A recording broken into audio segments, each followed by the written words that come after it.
तो इस बार दमदार बर्फबारी ने कुछ बातें और भी बता दी हैं।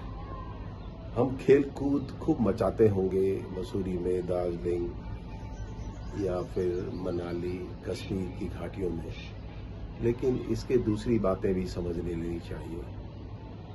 आपको ये तो नहीं भूला होगा कि पिछली बारिश किस तरह से आई थी, ताबड़तोड़ थी, और थराली या पूरे उत्तराखंड के अन्य इलाके, हिमाचल प्रदेश की कितनी बुरे हालात हुए थे।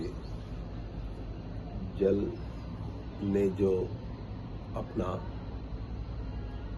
एक रौद्र रूप दिखाया था, उसने पेड़ भी डुबाया तो घर भी, सड़कें, इसको ही नए रूप में वर्षा की बारिश और बर्फबारी के साथ जोड़ के देख लीजिए।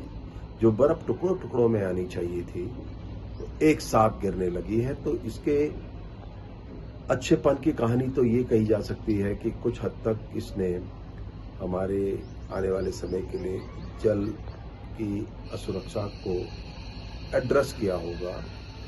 लेकिन जहां तक फसलों का सवाल है, सेब के बागों का सवाल है, ये बहुत हितकारी तो इसलिए नहीं होगी, जिस जोर से ये गिरी है वो बहुत दमदार नहीं कहा जा सकता। और दूसरी बात कि ये कब गिरी है, ये जनवरी के अंत के समय में गिरी हुई ये बर्फ कभी भी हिमखंड नहीं बन पाएगी, क्योंकि जब दिसंबर में बर्फ गिरती है तो वही हिमखंड बन पाती है।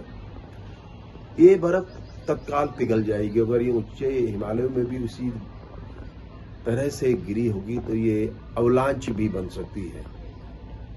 समय है कि सोचिए, आपकी बारिश, आपकी बर्फबारी, क्या ये उतनी सहज है जिसकी हम कल्पना करते थे, या ये मान के चलते थे कि ये प्रकृति का प्रसाद है। अभी कहीं प्रकृति के दंड के रूप में भी देखें।